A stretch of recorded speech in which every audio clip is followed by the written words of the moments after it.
and that I can do this, and that I trust my intuition, so that if I am in a situation and this is not 100%, then I just get out.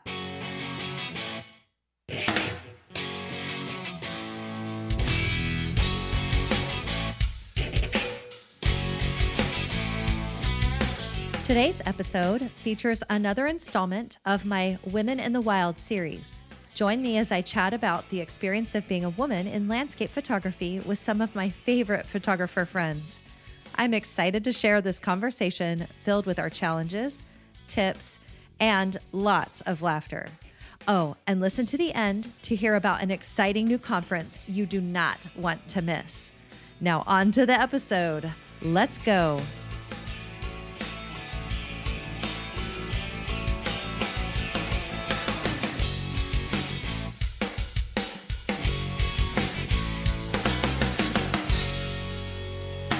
What? Yeah, I wear my robe to every podcast. Yeah, so right now I'm in my pajamas in my robe. Yeah. So I've just spent about, a week and a half? Yeah. It's about a week and a half. Yeah. With, there's 5 of us that have basically spent about a week and a half together camping in Death Valley. And now we're in Lone Pine, California for an event. But anyway, I'm here with 4 amazing women and myself. And I wanted to, since all of us are women in landscape photography, I just thought it would be fun to talk about some of the challenges that we face, some of the good things about being a woman in photography, and share it on the podcast, because I feel like especially in landscape photography, not a lot of there. You guys have all seen that there's not a lot of women. So let me start by doing this. So first, I'm just going to go around this way. So I'm here with Shanda Akin, Martha Montiel. Right? Oh gosh, I'm gonna. Okay. Would you like me just to say it? Yeah. Jeanie Sumrall-Ajero. Thank you. And Nancy's gonna have to say her name too, because.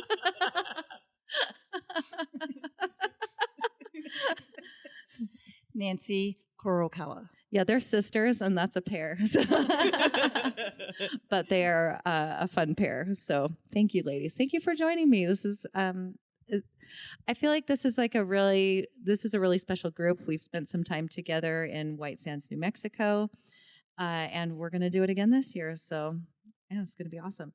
Okay, so some of us have been around longer, doing this than others, and so I thought it'd be fun, as we've had a really long week and a half and a long day, and so we're all kind of sitting here in our PJs relaxing, or at least I'm in my PJs. Martha's in her PJs, so that's good. And I just want to talk about the pros and cons of being a woman in landscape photography. Like, what do we like about it? How has it benefited us? And maybe I don't think there's more cons, but anyway, let's start. Jeanie, what has been your experience being a woman in landscape photography? I picked on her because she has the mic, because I gave it to her first. I would say my experience is that I often feel like there's not a lot of other women in that space. So it can be lonely sometimes. There can be, and I've worked around in a male-dominated field most of my life, so I'm used to that. But there is a different feeling when I'm out with other women. More camaraderie. But I feel like when I'm around a group of women like this, that there's more camaraderie and just I feel like it's easier to be myself. A lot of times when I'm around a lot of other men, I feel like I'm code switching in some ways to fit in with their culture. And it's much easier to be myself when I'm around other women. I like that. And by the way, there's Nancy is shaking her head yes. I agree as well. Maybe it's just easier to literally let my hair down. Absolutely. You know what I mean? Yes.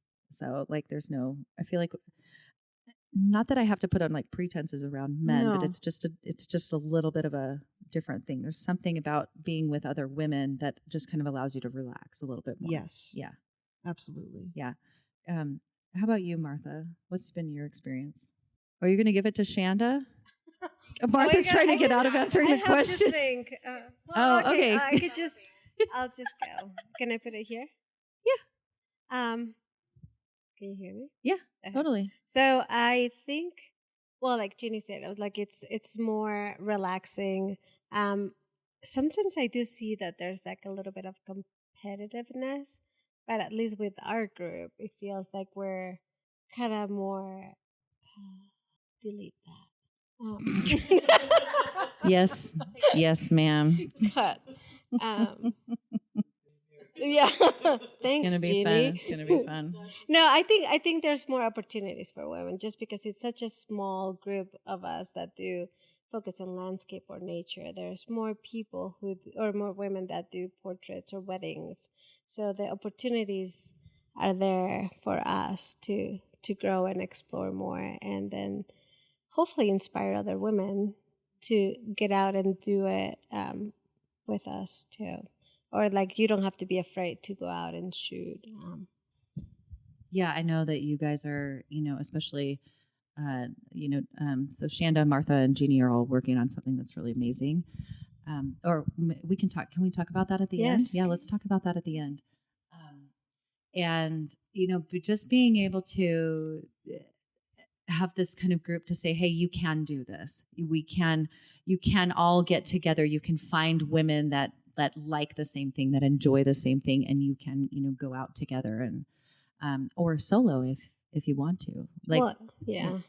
Because one of the reasons that that we kind of thought about this is because we're often lonely. Like there's no other women to go out and shoot, so you end up just shooting by yourself. And so it's good to have a group of women to go out and shoot with. I mean, I like photographing alone, but photographing with friends and coordinating is also really fun. So you get to make fun of people. Yeah, that's what Martha does.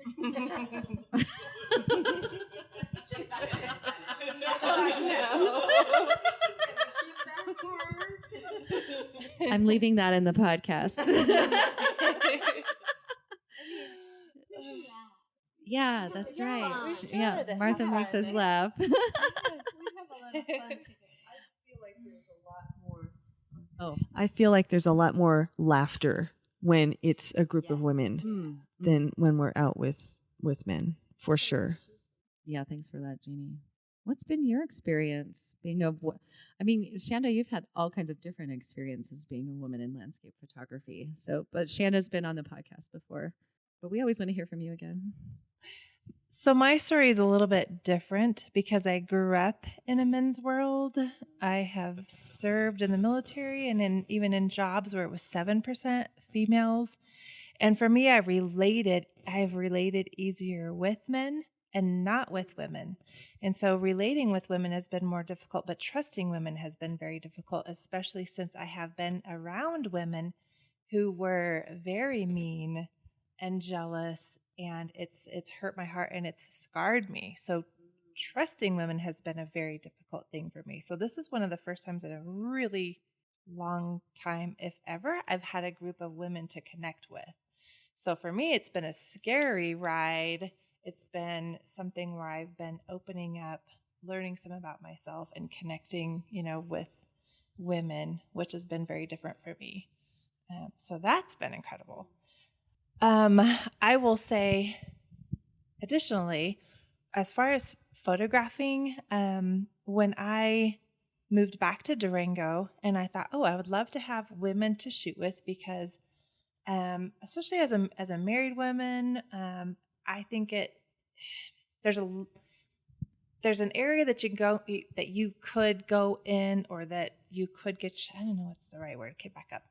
I think as a female, and maybe even as a married woman, traveling with men and doing things long-term, overnight stays and distant travel and stuff is more complicated with men. Yeah. And so for me, having those female companions to A, share expenses, which I love, and B, to be able to travel together and go places together is very advantageous. So not just a monetary, way, but, also with relationships, with our male partners and stuff. It's very safe, I guess, but it's hard to find that. So when I moved back to Durango, I wanted to go shoot. I wanted to go here. I wanted to go there. And there's a few women here and there that I've, tried to reach out to and talk to, but they're very different as well.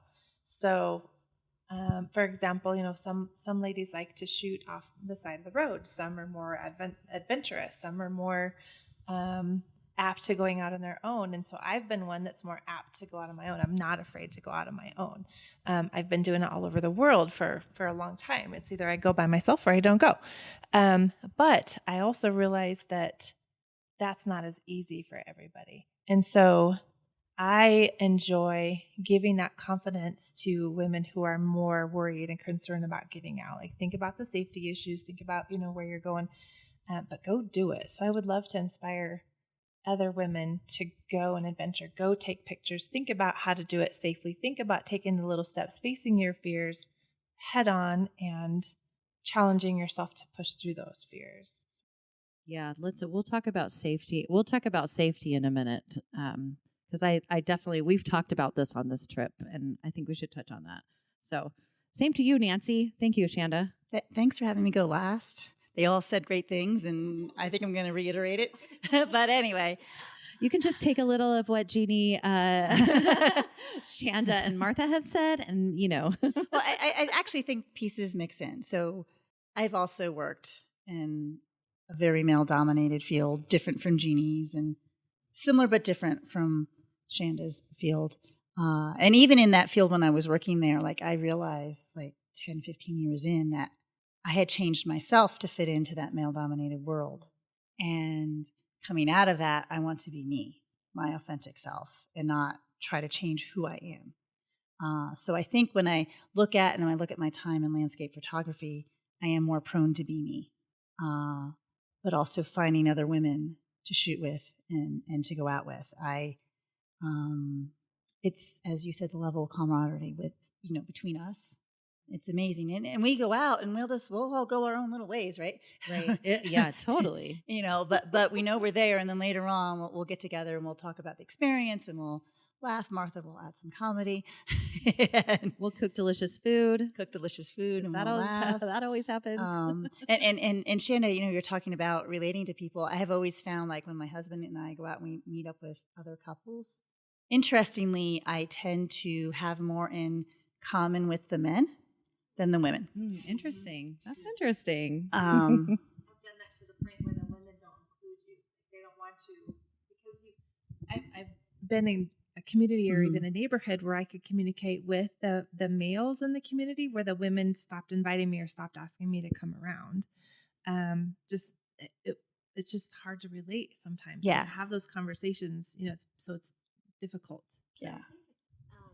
I said sometimes it's easier to relate to males because whether you want it or not, or admit it or not, there's competitiveness with women. So they feel threatened that you're going to do better or you're going to do something before they do.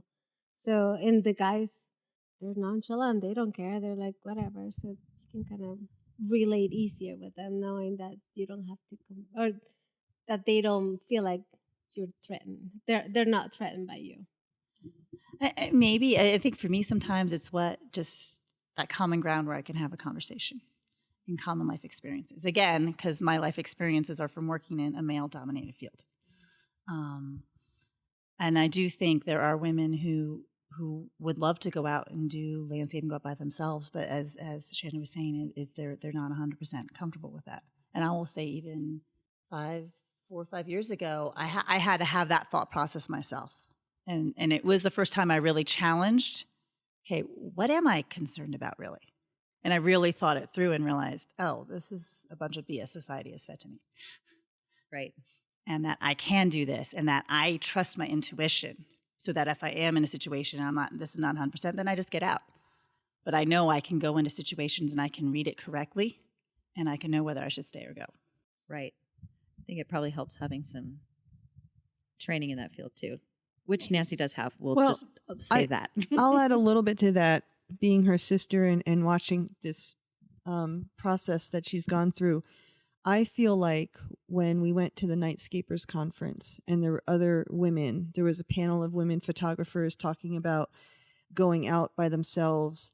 There was a number of female night photographers who were giving talks and talking about their experiences going out. So just seeing that there were other women doing that was a huge factor in, oh, well, I could do that too. So having that visible role model was pretty key in that. It is. I think it is important to be able to see like other women doing things. I know I've looked to other women to show me sometimes what's possible, and I'm also creating the what's possible for other people.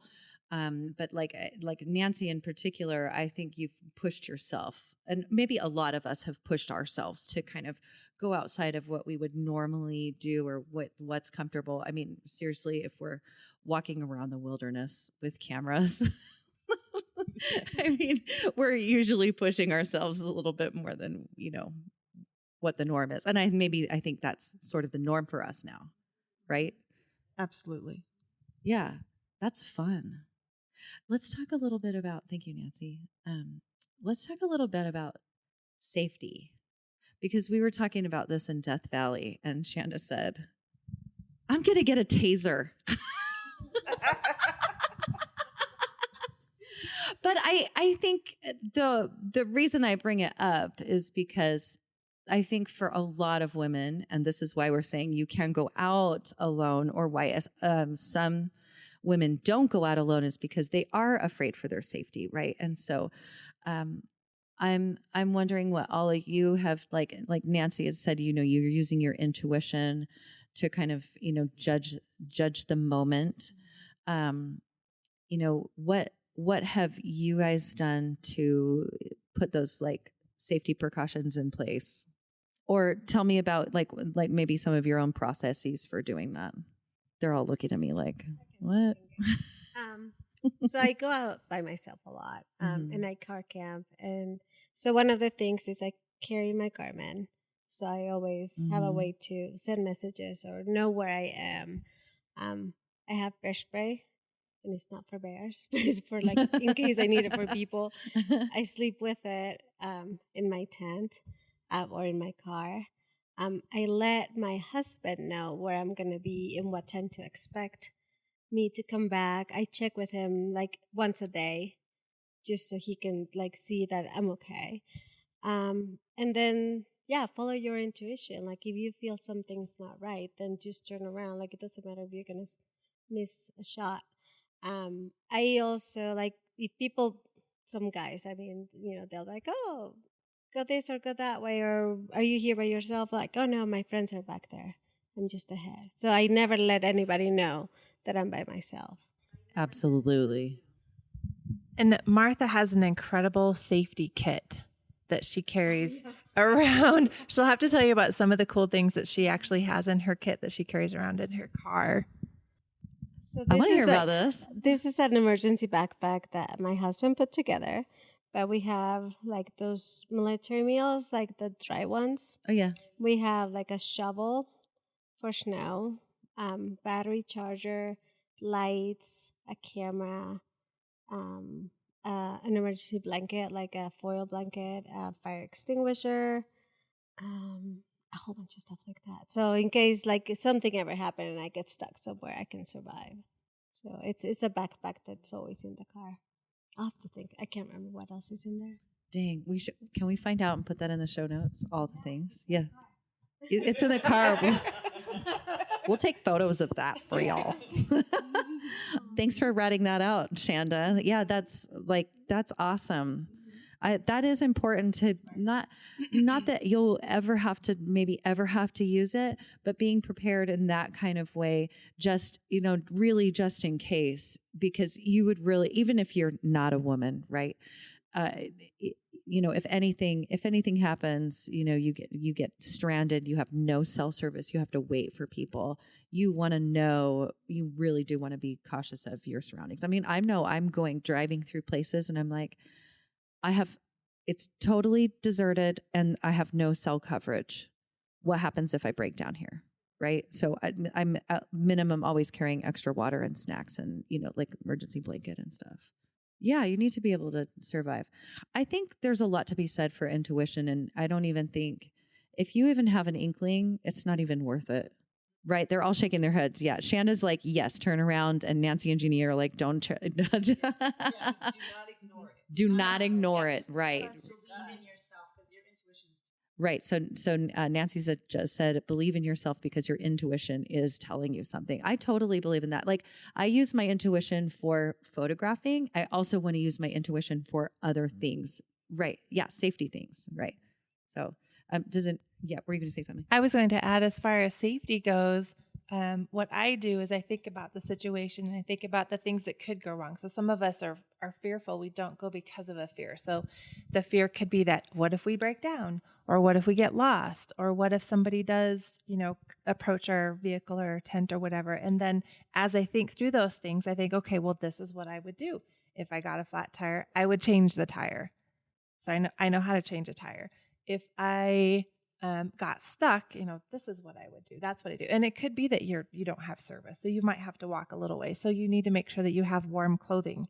No matter what time of day it is, no matter where you're at, you need to have that warm clothing. Even if you're just running out for a little bit, if your car breaks down and nightfall comes, you need to have that warm clothing so that you can walk to somewhere to get assistance. So it's thinking through those potential downfalls, those potential things, those things that you fear, that you can help prepare yourself. And then another thing is baby steps. So if I'm not sure about camping, go to, if your town has a camp site or camp areas that are just on the edge of town, just go to the edge of town. It might be 10 miles away, but go to the edge of town, try camping in your car, go to the edge of town, try, hanging out or doing some, star shots or astrophotography or whatever it is, but know you're not very far away. And that's one little step. And you do that and you build that confidence. Okay, yeah, I did that. Okay, what's next? Like, what is the next little step? And then you build that confidence so that you can get to that further travel or whatever it is that you see in your mind that you would like to do. I agree. Baby steps are really good. It keeps the fear in check, because one thing you don't want to do is be so scared and freaked out that you can't. Yes, exactly. That Shannon, that you can't think straight when something terrible, like if something terrible, I just said when, but oh no, I'm so sorry, everyone. I mean, the truth is the likelihood is very slim, but things do happen. And so we definitely want to be prepared, and we want to have our wits about us. So, so being able to be mentally prepared for that as well is also important. Nancy? So I was lucky this past year. I've been able to spend a lot of time going car camping, and it was sort of my first time going out. And so I've decided that I prefer sleeping in my car. In my mind, psychologically, yes, someone can still break into my car, but I'm probably going to hear them versus unzipping my tent. I may or may not wake up. But as I've done it more, I'm like, you know what? I can sleep in a tent. So I think, as you say, the baby steps, the more I've done this, I'm like, I got the whole car set up now, and I could probably just have more room in a tent. Unless you hear a bobcat in the middle of the night. But don't worry, Brie didn't hear one, so it's fine. I didn't hear one. I was unaware of my surroundings, but Shanda did. And one of the things I found when I was doing these trips, and it was a very unconscious decision, is I got to know the people camping around me, right? And so I'm getting a read on them. As if they're giving me the weird feeling, guess what? I'm going to hop in that car and I'm just going to leave. They haven't. I've actually, become Facebook friends with a lot of those people and all of that. But now I've made a human connection with someone else near me. So probably if they hear a scream coming from my campsite, they're probably going to They're more invested. They're more invested. And then also being smart where you go. Like for me, I live near Washington, D.C. I like to go photograph there at night. I will never go by myself into Washington, D.C. at night to photograph. Or Rock Creek Park. but it's certain, in certain areas, it's knowing, okay, and again, I've never had an issue when I have gone in a night with a group of people. And I've gone in with females only. So it's not like I have to have a man with me. I just find that when you're in, sometimes numbers Yes. are helpful. Yes. And so it's knowing where you're going and being smart about it. And again, just go to a situation and assess, read it. Like, if I am comfortable because I'm just anxious and never done this before, or is there something going on here that's making me uncomfortable? But yeah, go do those baby steps and explore and have fun with it. And then I say, adding to the safety kit, I have one of the battery car jumpers. Oh yeah, that's really important. Yeah, I've had to use it. Yes. Yeah, yeah, for sure. So make sure before you go on a long trip that it is charged. And that is another great thing. I have first aid kits.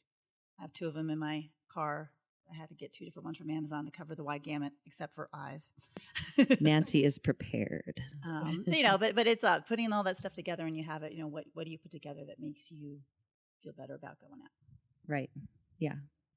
This is Jeanie, and I would say that there's been a couple times when I've gone out for night photography that I get to a parking lot and there's a car, or usually it's like early morning because it's spring night photography of the Milky Way.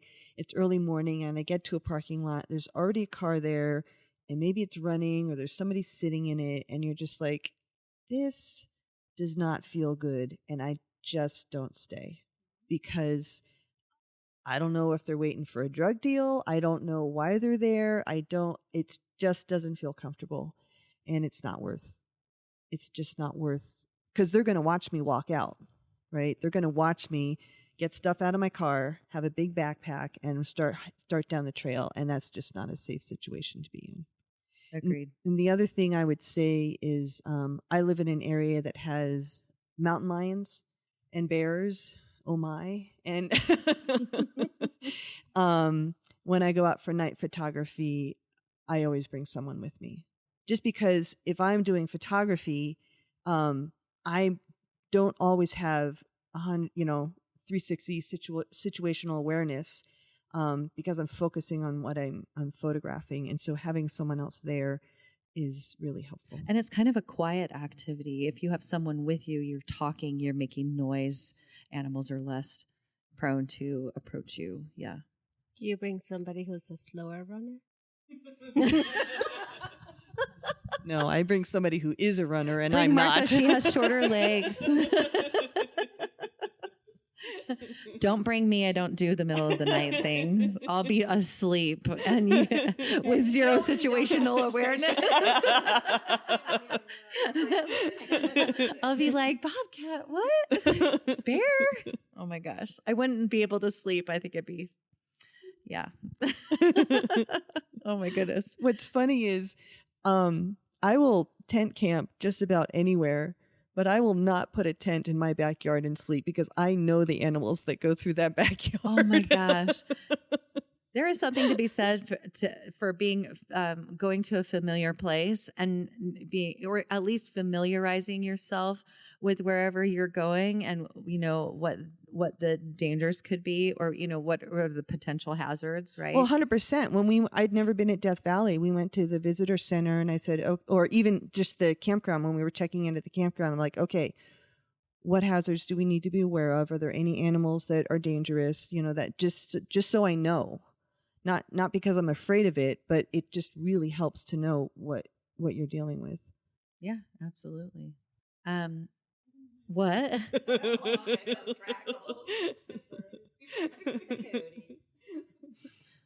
Those were fun. Death Valley was fun.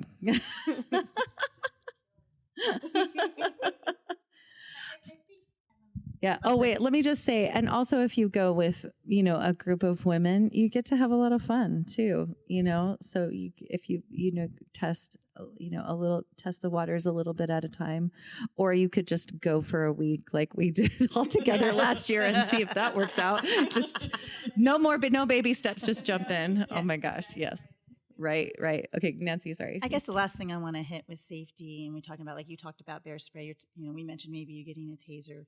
So whenever you have a weapon on you, you need to be aware that it can be taken from you and used against you. Absolutely. And so really think through all that.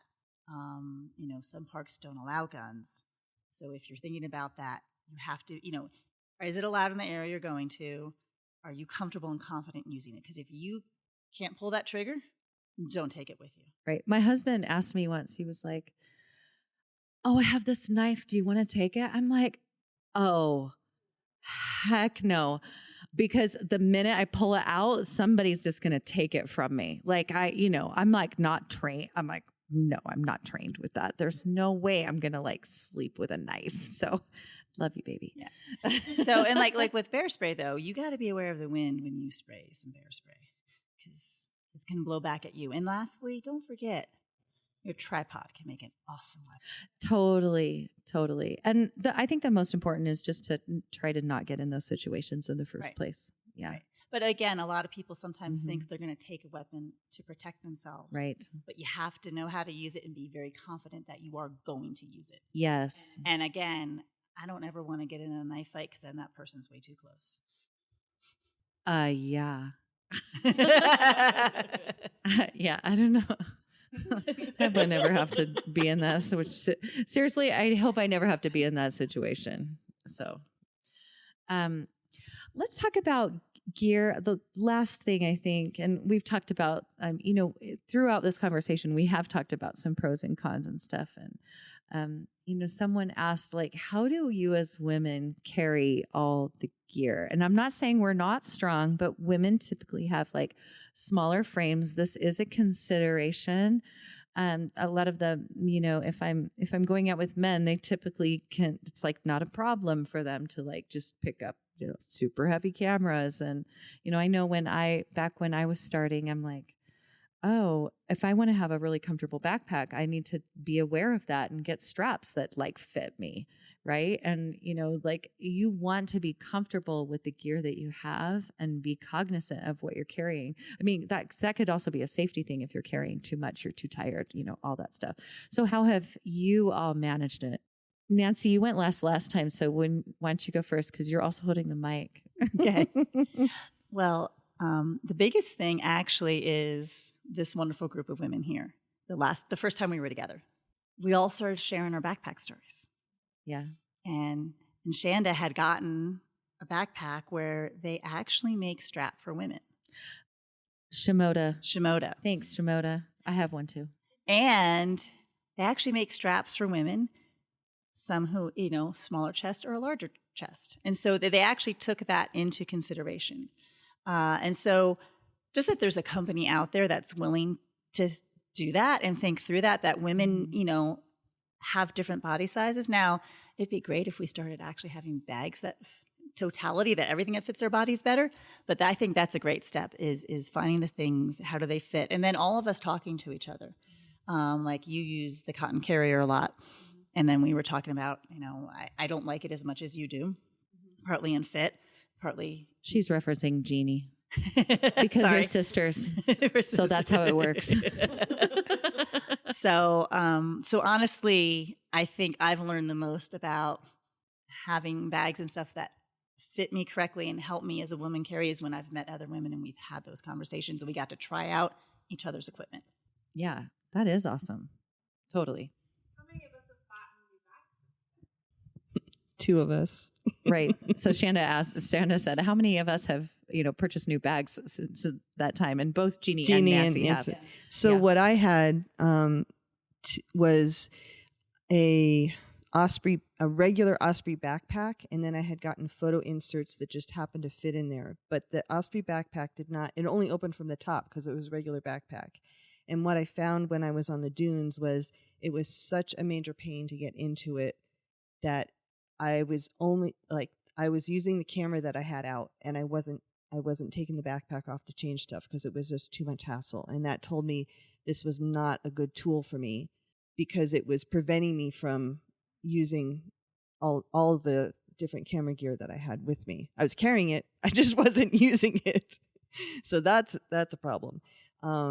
So I chose to go with an Atlas backpack which Martha had brought.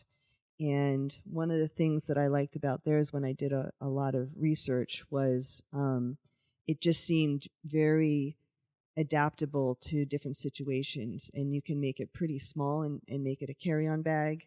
And then if you stuff it really big, it can go up to like a 40-liter pack. And I just felt that for the way that I hike and do things, it was very versatile.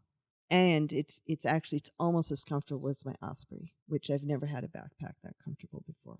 Yeah, gear is important because we want it so we can like enjoy the experience of photography, which is kind of what it's about, right? Yeah. Because all of this is about the experience of photography, right? Oh, Nancy needs to. Sorry, I want to add one thing. I also, since our time together when we went out, I've now invested in a personal trainer, and my goals. That's awesome. Personal trainer are. I'm going hiking. I sometimes go on an airplane. I have to lift a heavy bag up over my head and get it into overhead compartments. So I'm carrying this weight on my back. So the whole goals is I'm continuing to lift weights and build strength so that as I get older, I can continue to do all this. That might be the best hack ever. And I was actually just about to say the same thing. I work out so that I can keep doing what I love. And I will say that I've learned that as we as women lose estrogen, we very quickly lose muscle mass. And so it's very important to start doing weight training as soon as you can and keep doing it. If you want to keep hiking and doing the things that you love, you need to keep your strength up. Bulk out. No. Some women feel, no, you're not. You're just going to get tone and you're going to have strength and you'll actually feel more powerful. And everything will feel easier. And that also adds to the experience. Absolutely. Yeah. Yeah. So last year we're passing the mic to Martha, but I'll say that last year in White Sands, Martha had the most giant camera out of all of us, and she is the smallest out of all of us. And I'm like, Martha, how are you doing this? Herculean feats over here. That was a rental. Yes, that was huge. And a huge lens. It was. I was overcompensating. So good. I have the Atlas bag and I love it. So I used to have a camera bag that was super uncomfortable and my back would just hurt.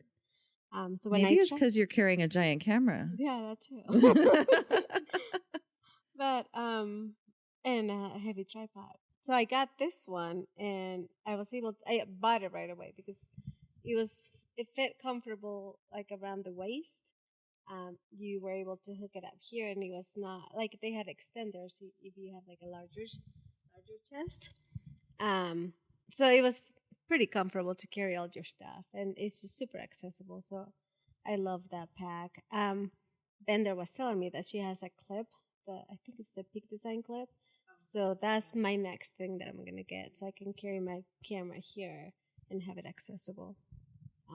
But yeah, the way that the weight is distributed makes a huge difference when you're carrying heavy stuff for a long time and you want to be able to. How do you I know that camera was I know we're all joking and that camera was a rental. Have you considered when you're purchasing gear, not just a backpack, but like actual camera gear, like what the weight of it, the size of it? Shanda's shaking her head, so I feel like she has something to say about that too. But have you considered that too? Yes. Well, yeah, because it's not only the body that you're carrying, but then you carry like all the different lenses. I since then have bought a new tripod too, which is making like a huge difference. It's light, it's bigger, but it's super light. So yeah, I do consider, and I have a trip coming up where I want to have like a really light, small camera, so I have to research that. Yeah, it's a consideration, right? Makes a difference. Maybe if you carry heavy gear, that's just a way of training. Actually, right. Actually, I will say when I first started, because, when you do landscape photography, you really have to be able to carry your bag and be, like I'll go into dunes and go, you're going up and down and I don't want to be tired. I want to enjoy, it. And so actually, when I first started, I would put my backpack on with my stuff.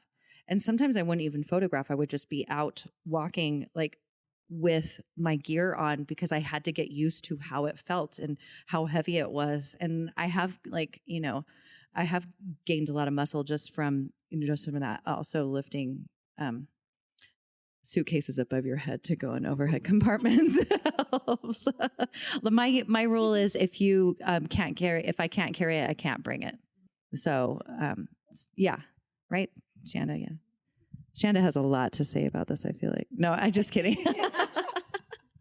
For me, because I'm a backpacker and I go out for days on end, and I've carried big bags of 50 pounds, and I refuse to ever do that again. I've minimalized my equipment, my bag. I found a bag, of course, the Atlas, the Shimoda, whatever it is, it fits different for different women either. So you can't say that, oh, y'all need to go and find the Shimoda, or you need to go the Atlas. You need to try the different ones and find what suits you. And oh, by the way, a little birdie might have told me that Osprey could be coming out with camera bags. Wow. This fall or spring, just, Anyway, FYI. Osprey, we volunteer to test them for you. Yes. Jeanie just said she loves her Osprey pack, but we really we would really love to test those for you. Okay. Yep. I love my Osprey backpack. And yeah, so it's a shame. And I've been hoping and anyway, they might be coming out with those. All right. I might need a new bag.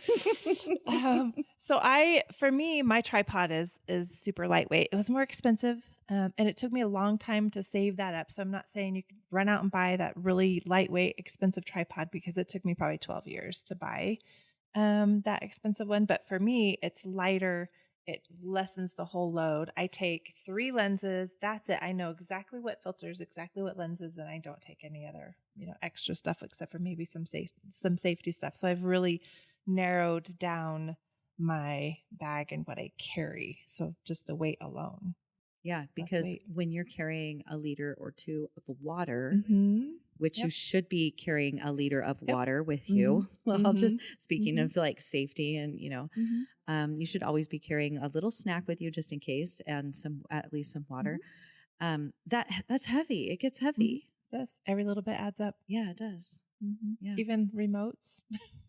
I know it's all the little things. Little things. Yeah. Headlamps,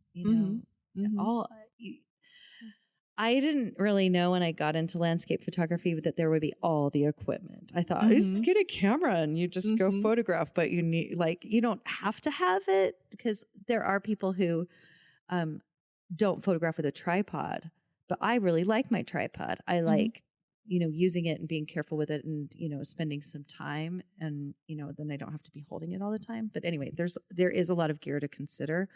So, and I think people have the fear of not having that right thing that they have to have, that they rarely, use. So I think people pack extra lens, extra filter, extra this, extra that, because they're afraid to not have it in that one situation where they need it or want it. So I think we end up packing way too much just with that in mind. Right. And the truth of that is, if there's a lens that you want, that you don't have with you, you just get creative and you do something different. And that is how you play with photography, right? Yeah, everyone's nodding their head. Jeanie, very emphatic.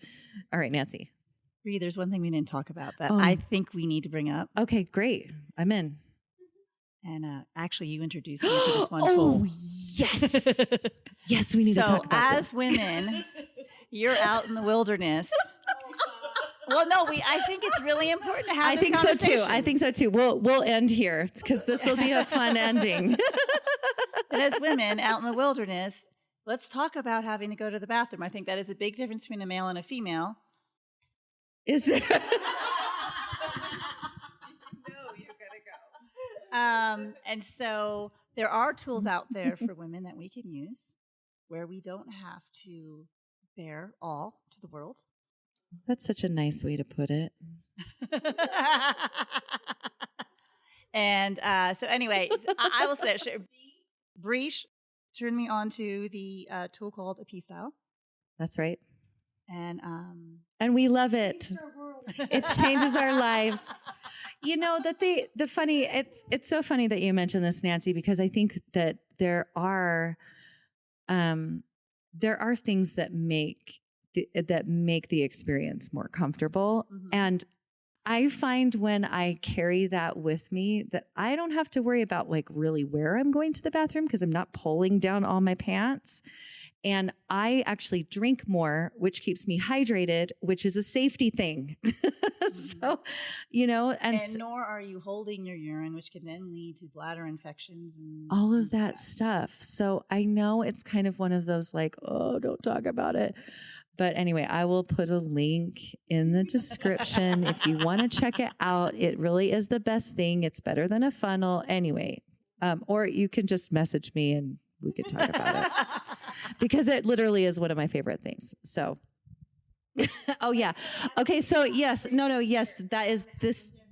This is then we'll have a last thing. So Nancy knows of this item how? Yeah, exactly. So this is just a little example of we've went out with women, we've shot with women, and guess what? We've found little tools, we've shared ideas, and that's the stuff that's not just photography, but all of these little things, all the little connections, all the little ideas and things that we share. And that's just, one awesome example. Right. So keep that mic, Shanda. And so Shanda and Martha and Jeanie have been cooking up something really amazing. So why don't you guys all let's tell me about it. Absolutely. Tell my audience about it because we all want to hear about it. Thank you. It is called the Outdoor Photo Alliance, and it is. Hold on, I'm going to say this is new. This is very new. So you can actually go on while you think you can go on Outdoor Photo Alliance. They have an Instagram account. It's what is it at Outdoor Photo Alliance? Yeah. And then and you can go follow them and so just a couple weeks ago, we established officially as an LLC the Outdoor Photo Alliance, which is basically a group of photographers who have come together to empower connection and growth for those with an affinity for photography. And our opening event will be in Estes Park in February 2025, starting the 7th through the 9th, and it is going to be a women's conference, a women's winter conference. And I'm going to have Martha tell you a little bit more about it. So our first conference is going to be Colorado Women, or we're going to have Colorado women speakers, and any woman from anywhere can come. But we're kind of trying to promote the beauty of our state, and we want to promote the photographers that are in Colorado that are women and have them inspire you. So it's going to be in Estes Park, and there's going to be meetups for photography, but those are not part of the conference. We're just going to encourage people to come and go out and shoot. And we are getting a pretty fun lineup of speakers. So we're pretty excited about this. Yeah. Awesome. Jeannie's like, what am I going to say that you guys already did it? Jeanie, what do you love about this? Like, why are you participating in this? Well, I would say I'm participating because I'm having experienced this group of the 5 or 6 of us. I just realize how important connection with other women in photography is. Just to share ideas, share things that work well, little tips. When we're out, sharing laughter is huge, which doesn't exist. I don't want to say it doesn't exist, but not to the same extent.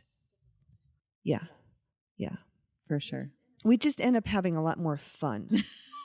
No, but it's true. It's like there's not a competitive, and there's not a I don't even want to say competitive, but a drive to get the best photos or whatever. It's and it's not that you don't get great photos. I think we all have gotten great photos, especially when we were at White Sands. We still have to look at our ones from Death Valley. Right. But exactly. But it just is more fun. Sorry. We want to inspire women to get out and photograph and show them that it's possible and that it's, with the necessary precautions, you can do it. It's a male-dominated field, so we want to have more women come out and do and show them how fun it is. And I would say also that our speakers, the what we're hoping to have speakers speak on is more of an inspirational style thing rather than a how-to. So it's not going to be a whole bunch of techniques and how-tos that you might get at other conferences. This is more of an inspirational thing, getting some tools to help you feel more comfortable in the outdoors. I can't give any specifics right now because I don't have them, but the goal is to make it different than other conferences. Yeah. And connect. I love the connection. With Connection. Yes. Connection. Exactly. So some of us actually met at a conference or at, some event before, and that's why we're here. So us 5 women that are currently in this room have met at some photography event or something before, and then we maintained that relationship. And so being that it has been so valuable to us, that is also something that we want to give to other women, that they can connect. So we're going to make opportunities that women can chat, they can meet the women next to them, because not just the speakers, but the women who are attending this event are going to be incredible, strong, intelligent women. They've lived lives in a variety of different ways, whether it's highly educated, whether it's they've explored, whether they've created a business. I mean, even photography aside, it's going to be some incredible women to connect with that you're going to be seated to your left and to your right, and you get to communicate with and chat with throughout this event, that you're going to walk away with connections that will probably continue, if not for a lifetime. I see it like this, only more, it's like more organized and bigger. Mm-hmm. And I think that's really awesome. I mean, I know for me, we're all so different, like literally. We're all very different. Mm-hmm. And yet the one thing we can connect on the level of photography and be able to just be ourselves and create friendships. And you don't have to be like, even have, anything else in common besides photography. You just have to be able to appreciate, everyone else's experiences. Like I know, Shanda and Martha, you guys have had totally different, life experiences, like completely different. Right. And Jeanie and Nancy, you guys are sisters, and but yet you do very different things, which is great. And I'm the only one that has 4 kids here, right? So I'm not the only grandma, though. I'm going to be a grandma in July. Shanda is a grandma. So, and I think that's real. I just think it's really lovely to be able to be mature enough to come together and appreciate everyone else's and support. Yeah. Yeah, for sure. I want to add. Exactly. So one thing I want to add that's a little bit, we're going to put this out there, and we're going to be releasing more information as we go along. So follow along, but we will offer a scholarship, and this scholarship is going to be for a female between the age of 14 and 18, because we want to make this inclusive. We want to bring in those younger women as well, and provide them with inspiring women, just a group of fantastic women. What's the words I want to look for? We want to offer them the opportunity. Okay. We want to offer them the opportunity to have role models and find inspiration and see different amazing, women and expose them to that. So we will have a scholarship out there. So there will be some questions and maybe an essay. We haven't, completely decided, but young ladies can apply for that. And then we will select one, and we will pay for them to attend the conference, and then a chaperone as well. And we would love to find that person who really could use this fantastic opportunity and would use it well. So more to come on that. This is so exciting. I'm so excited for this. You guys are all amazing. Thank you so much. It's been a long day, and yet yes. You are amazing too. Oh, thank you. Yes. Here, I'll say it. And I am also amazing. It's my podcast. I can say that.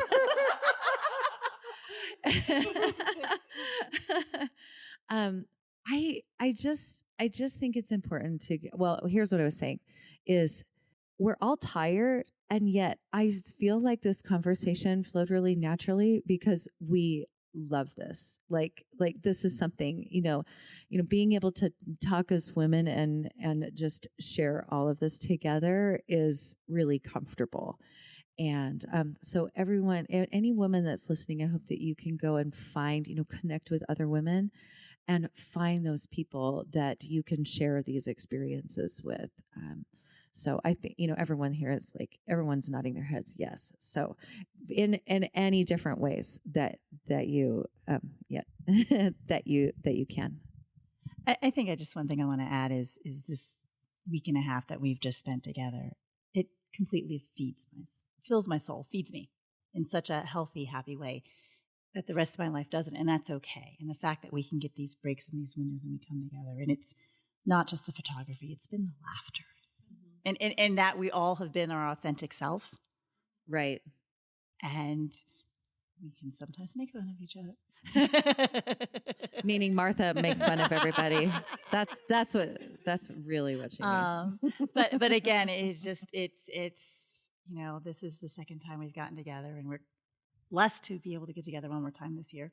And yes, we need to do this at least once a year because it's amazing just to get together. Yeah. All right. I think that's it. Should we go pack and go to bed and brush our teeth and all the things? All right, everyone. Thank you for joining, ladies, and stay tuned for the Outdoor Photo Alliance Women's Winter Conference. We'll put all the links in there, and yeah. All right, that's it. All right, everyone, say bye. Bye, everybody. See you next time.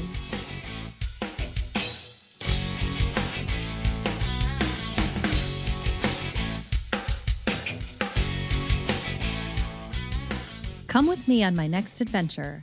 Be a wild woman and join me on one of my small group photography escapes in places like the cypress swamps of East Texas or White Sands, New Mexico.